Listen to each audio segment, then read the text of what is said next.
નમસ્કાર.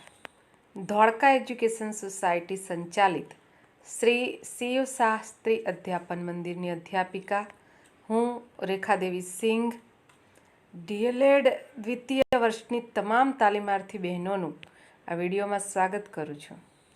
તાલીમાર્થી બહેનો, આ વિડીયોમાં આપણે દ્વિતીય વર્ષનું કોર્સ 7 બાળકોનું શારીરિક અને સાંવેગિક સ્વાસ્થ્ય, શાળા સ્વાસ્થ્ય અને શિક્ષણ ભાગ 2 એનું પહેલું પ્રકરણ સ્વાસ્થ્ય શિક્ષણ અંગેના સમીક્ષાત્મક સંદર્ભોનો વિકાસ અને સ્વાસ્થ્ય શિક્ષણ આપવાનું પદ્ધતિશાસ્ત્રનો ચર્ચા દ્વારા અભ્યાસ કરીશું. આ વિડીયો દ્વારા આપણે એનો અભ્યાસ કરીશું.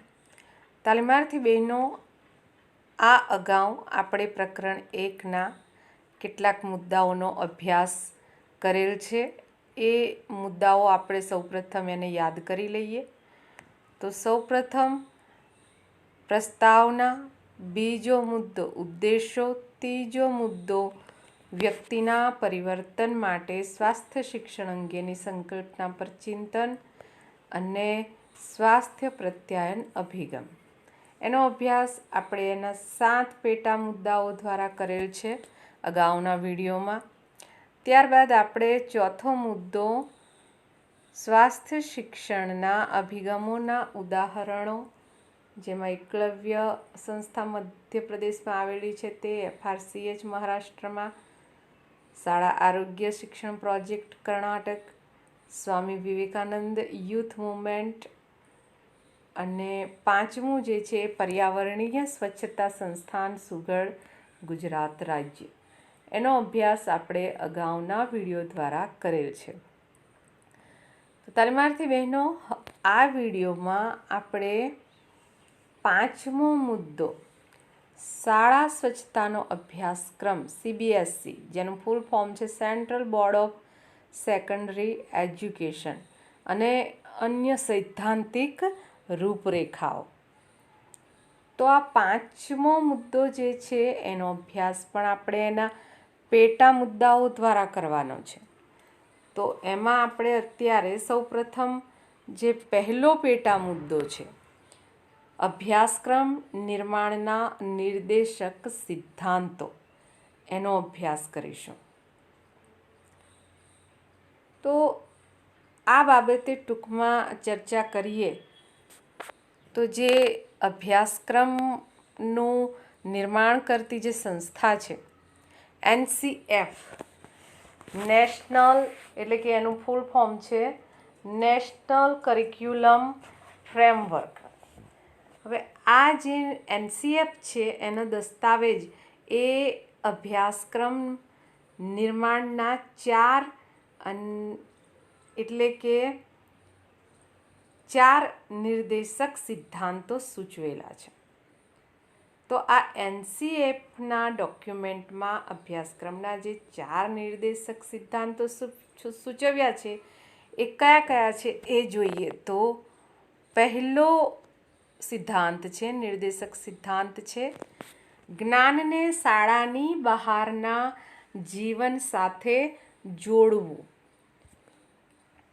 ત્યારબાદ બીજો નિર્દેશક સિદ્ધાંત છે, સુનિશ્ચિત કરવું કે શિક્ષણ ગોખણપટ્ટી આધારિત પદ્ધતિઓનો ત્યાગ કરે. ત્યારબાદ ત્રીજો નિર્દેશક સિદ્ધાંત છે, અભ્યાસક્રમને એવી રીતે સમૃદ્ધ કરવો કે તે પાઠ્યપુસ્તકોથી વધારે આગળ જઈ શકે. અને ચોથો નિર્દેશક સિદ્ધાંત છે અભ્યાસક્રમનો, તે છે પરીક્ષાઓને વધારે લચીલી બનાવી તેમને કક્ષાની ગતિવિધિઓ સાથે જોડવી.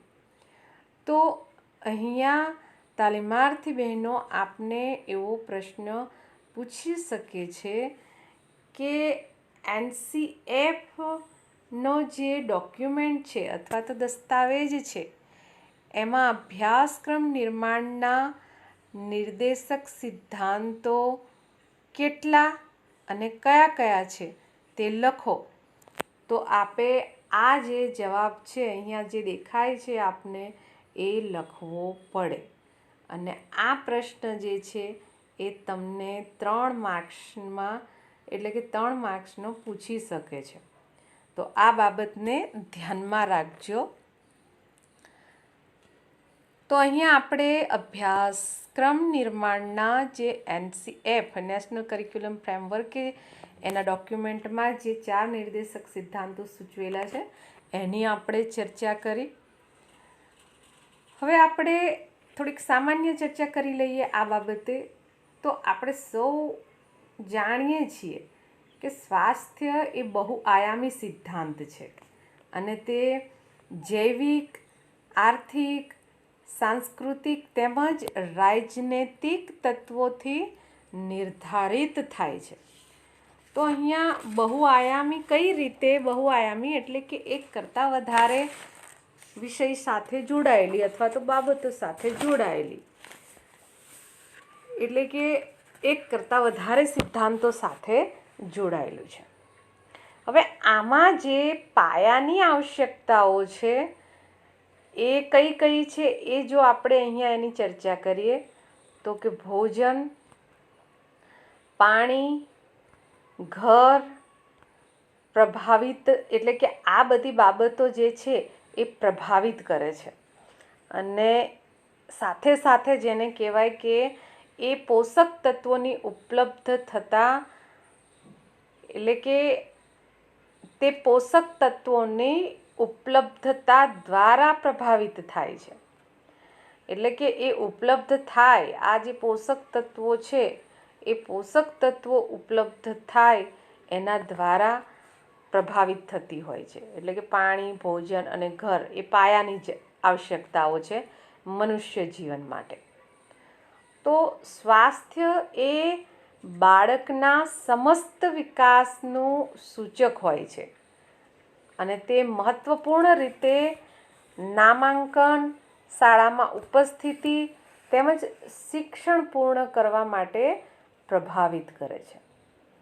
તો આ સંદર્ભે અભ્યાસક્રમમાં સ્વાસ્થ્યને લઈને સંપૂર્ણ દૃષ્ટિકોણ જે છે એ અપનાવીને યોગ અને શારીરિક શિક્ષણ, બાળકના શારીરિક, માનસિક એટલે કે સામાજિક, ભાવનાત્મક અને માનસિક વિકાસમાં પોતાનું યોગદાન જે છે એ આપી શકે.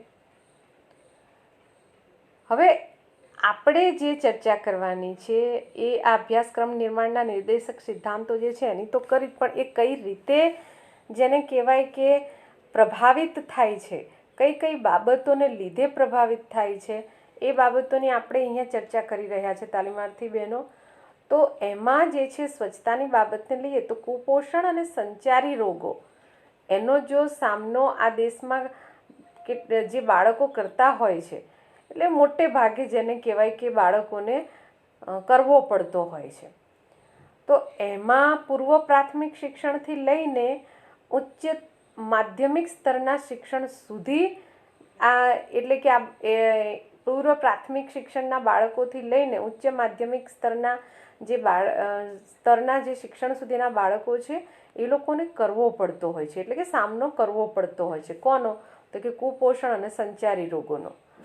તો અહીંથી જેને કહેવાય કે શાળામાં દરેક સ્તર પર આ સમસ્યાનો સામનો કરવાનો ખ્યાલ જે છે એ રાખવામાં આવ્યો છે. અને ખાસ કરીને કમજોર વર્ગના બાળકો અને શાળાઓની બાબતમાં જો આપણે જોઈએ તો એ બાબતને ધ્યાનમાં રાખીને જ મધ્યાહન ભોજન યોજના, સ્વાસ્થ્ય તપાસ, સ્વાસ્થ્ય સંબંધી શિક્ષણ, સ્વચ્છતા વગેરે અંગે જે જુદા જુદા ચરણોમાં સ્વાસ્થ્ય સંબંધી સમસ્યાની વિગતો જે છે એ દર્શાવવામાં આવી છે. તો અહીંયા આ જે પૂર્વ ભૂમિકા છે એ NCFના જે સ્વાસ્થ્ય શિક્ષણને લઈને જે અભ્યાસક્રમના નિર્દેશક સિદ્ધાંતો છે એને ધ્યાનમાં રાખીને, એટલે કે એને ધ્યાનમાં રાખીને જે સ્વાસ્થ્ય શિક્ષણના અભ્યાસક્રમ છે એ અભ્યાસક્રમની રચના કરવામાં આવે છે. અને હવે આપણે જે અહીંયા 5મો મુદ્દો છે CBSE જે છે એ CBSEનું ફૂલ ફોર્મ જે છે અહીંયા આપ જોઈ શકો છો કે central board of secondary education. તો એના એજ્યુકેશનના જે અભ્યાસક્રમની સામાન્ય માહિતી જે છે એ હવે આપણે સમજીશું. તો અહીંયા આપણે આ પહેલો મુદ્દો અભ્યાસક્રમ નિર્માણના નિર્દેશક સિદ્ધાંતો એનો આપણે ટૂંકમાં સામાન્ય ચર્ચા કરી તાલીમાર્થી બહેનો. હવે આપણે આ CBSEના જે અભ્યાસક્રમનો હેતુ છે અને અન્ય જે સૈદ્ધાંતિક રૂપરેખા છે એનો આપણે અભ્યાસ કરીશું. તો બીજો મુદ્દો છે અભ્યાસક્રમનો હેતુ. તો અભ્યાસક્રમનો હેતુ જે છે આ CBSE central board of secondary education એનો શું છે?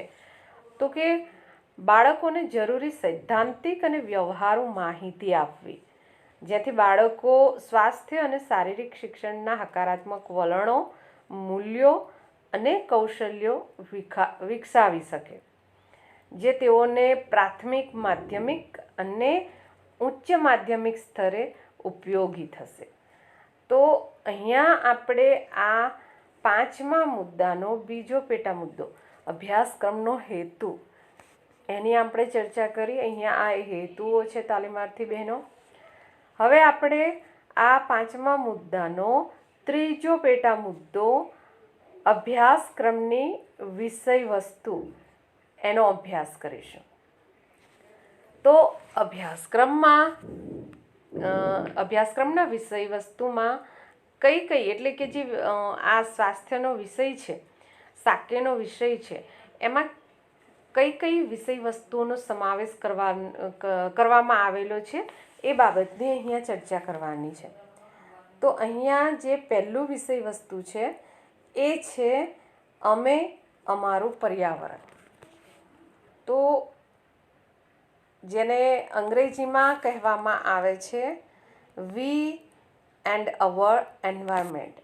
તો આ જે CBSEનું જે સાકેનું એટલે કે શારીરિક સ્વાસ્થ્યનું, શારીરિક શિક્ષણનું જે અભ્યાસક્રમ છે એ અભ્યાસક્રમમાં કઈ બાબતોને સમાવવામાં આવેલી છે એની આપણે ચર્ચા કરીએ છીએ. જેમાં પહેલું વિષય વસ્તુ જે છે એ આ છે અમે અમારું પર્યાવરણ એટલે કે વી એન્ડ અવર એન્વાયરમેન્ટ. ત્યારબાદ બીજું વિષય વસ્તુ જે છે એ છે માનવ શરીર, શારીરિક કાર્યક્ષમતા અને સ્વાસ્થ્ય, જેને અંગ્રેજીમાં human body, physical fitness and health એ રીતે ઓળખવામાં આવે છે. જેમાં માનવ શરીરની રચના વિશે, શારીરિક કાર્યક્ષમતા અને સ્વાસ્થ્ય જે છે એના વિશે ચર્ચા કરવામાં આવેલી છે. એટલે કે એના એ વિષય વસ્તુનો સમાવેશ છે એ શારીરિક શિક્ષણમાં સમાવેશ કરેલો છે CBSEના અભ્યાસક્રમમાં. ત્યારબાદ ત્રીજું વિષય વસ્તુ છે આહાર અને પોષણ, જેનો આપણા આ જે સાકેનું મોડ્યુલ છે એમાં પણ આ બાબતોને ધ્યાનમાં રાખવામાં આવેલી છે. તો એને અંગ્રેજીમાં કહેવામાં આવે છે ફૂડ એન્ડ ન્યુટ્રિશન. એટલે સાકેનો જે વિષય છે એટલે કે એનો અભ્યાસક્રમ છે એમાંનું આ ત્રીજા નંબરનું વિષય વસ્તુ છે તાલીમાર્થી બહેનો, એ યાદ રાખજો. ત્યારબાદ અભ્યાસક્રમનું જે ચોથું વિષય વસ્તુ છે એ છે સામાજિક સ્વાસ્થ્ય અને અન્ય સાથે સંબંધો. તો આ બાબત પણ એટલી જ ઇમ્પોર્ટન્ટ છે, જેને અંગ્રેજીમાં social health and relationships with others એ બાબતનો સમાવેશ કરેલો છે. ત્યારબાદ પાંચમું વિષય વસ્તુ છે એટલે કે અભ્યાસક્રમનું આ સાકેના અભ્યાસક્રમનું વિષય વસ્તુ જે છે એ છે સલામતી અને સુરક્ષા એટલે કે સુરક્ષિત, જેને અંગ્રેજીમાં સેફ્ટી એન્ડ સિક્યુરિટી એમ કહેવામાં આવે છે. તો આ બાબતનો પણ સાકેના એટલે કે CBSEનો જે સાકેનો સબ્જેક્ટ છે એ સબ્જેક્ટના અભ્યાસક્રમમાં આ વિષય વસ્તુનો સમાવેશ કરેલો છે. ત્યારબાદ છઠ્ઠું વિષય વસ્તુ જે છે એ છે ઉપભોક્તા સ્વાસ્થ્ય, વ્યવસાયિક અને નેતૃત્વ સંદર્ભે, જેને અંગ્રેજીમાં utility health, vocational and leadership એ રીતે કહેવાય છે. તો અહીંયા તાલીમાર્થી બહેનો આપણે આજે ત્રીજો મુદ્દો છે અભ્યાસક્રમની વિષય વસ્તુ. તો કોનો અભ્યાસક્રમ? તો કે સ્વાસ્થ્ય શિક્ષણ જે છે એનો. અને કઈ સંસ્થાનો આપણે એટલે કે કયા શાળા જે છે એનો આપણે અભ્યાસક્રમના વિષય વસ્તુનો અભ્યાસ કરી રહ્યા છીએ? તો કે સીબીએસસી. તો સીબીએસસી એટલે કે સીબીએસસી જે સ્કૂલ છે, જે central board of secondary education central લેવલે ચલાવે છે, એ સીબીએસસીનો જે સ્વાસ્થ્ય શિક્ષણનો વિષય છે, એ વિષયના અભ્યાસક્રમ જે છે એના વિષય વસ્તુ કયા કયા છે એ બાબતે આપણે અહીંયા ચર્ચા કરી. તો આ જે વિષયો છે એ વિષયો વિકસિત અને પેચદાર એટલે કે સર્પિલ રીતે ગોઠવવામાં આવ્યા છે, જેથી બાળ વિકાસ માટે તે ઉપયોગી થઈ શકે એટલે કે થાય છે. તો અભ્યાસક્રમ સંરચના અંગે કેટલાક જે સામાન્ય સિદ્ધાંતો જે છે એને અનુસરવામાં આવ્યા છે, અને એ સિદ્ધાંતો આપણે જોઈએ તો આ પ્રમાણે છે, જેમાં પહેલો સિદ્ધાંત છે સ્વાસ્થ્ય શિક્ષણ અને શારીરિક શિક્ષણ એ દર્શાવવા પૂરતા વિષયો નથી, તે બાળ વિકાસ સાથે તેવા ઉપાયો અનુસરવાના છે. ત્યારબાદ બીજો જે સિદ્ધાંત જે છે એ છે કે કેટલીક વિષય વસ્તુ અન્ય વિષયો સાથે સંકળાયેલ છે, જેમ કે પર્યાવરણ વિજ્ઞાન અને સામાજિક વિજ્ઞાન, પરંતુ આ વિષય વસ્તુ એ અન્ય વિષય કરતાં તેના શિક્ષણ અંગે કાળજી લેવી. એટલે કે આ વિષય વસ્તુ જે છે એ આગવું સ્થાન ધરાવે છે, અને એના કારણે જ આપણે અન્ય વિષય કરતાં તેના શિક્ષણ અંગે કાળજી લેવાની છે.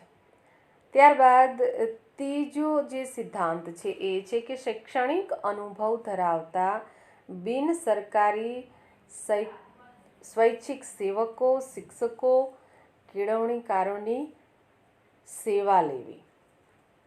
તો આ સિદ્ધાંત પણ આપણે ધ્યાનમાં રાખવાના છે, એટલે કે એને અનુસરવામાં આપણે ધ્યાનમાં રાખવાનું છે, એટલે અનુસરવાનું જ છે, એ બાબતને આપણે ધ્યાનમાં રાખવાનું છે.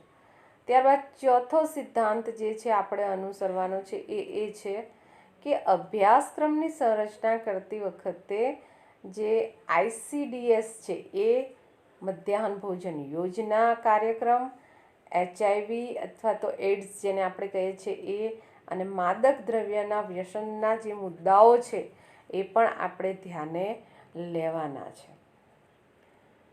ત્યારબાદ રમતગમતને પ્રોત્સાહન આપતી સરકારની જે યોજનાઓ છે એ યોજનાઓને ધ્યાને લેવી.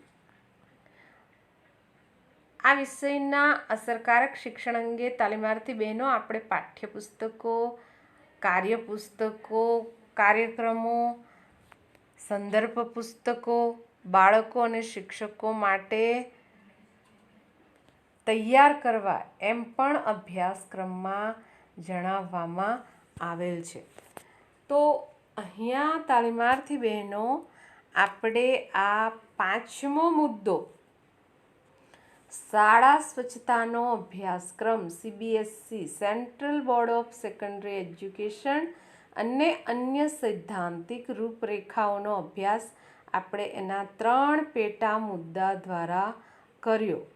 હવે અહીંયા આપણે આ પાંચમા મુદ્દાનો અભ્યાસ જે છે એ સંપૂર્ણ કર્યો છે. અહીંયા 2 બાબત માટે આપણને ધ્યાન દોરવા માંગુ છું. એક તો NCF ડોક્યુમેન્ટ પ્રમાણે જે અભ્યાસક્રમ છે એના નિર્દેશક સિદ્ધાંતો, એ પ્રશ્ન પૂછી શકાય એમ છે, અને બીજું જે છે એ છે કે અભ્યાસક્રમની સંરચના અંગે સામાન્ય સિદ્ધાંતો કયા કયા. તો આપે આ જે પ્રશ્ન છે એ એટલે કે આ જે જવાબ છે એ લખવો પડશે. અહીંયા જે પહેલો, બીજો, પછી અહીંયા ત્રીજો, ચોથો અને પાંચમા જે સિદ્ધાંત એટલે કે 5 સિદ્ધાંતો અહીંયા લખેલા છે એ જવાબ એમાં આવશે, જે 2 કે 3 માર્ક્સના પ્રશ્નમાં પૂછી શકે છે. તો આ બાબત ધ્યાનમાં રાખજો. તો તાલીમાર્થી બહેનો, અહીંયા આપણે પ્રકરણ 1નો 5મો મુદ્દો સંપૂર્ણ રીતે ચર્ચા દ્વારા અભ્યાસ કર્યો છે, અને હવે પછીના વિડીયોમાં આપણે એનો 6થો મુદ્દો શાળામાં પાણી, શૌચાલય અને સ્વચ્છતા શિક્ષણ યોજના એના વિશે આપણે ચર્ચા દ્વારા અભ્યાસ કરવા માટે ફરીથી આ વિડીયોમાં મળીએ. ત્યાં સુધી તાલીમાર્થી બહેનો આપ સૌને મારા નમસ્કાર, આભાર. જય હિન્દ, જય ભારત.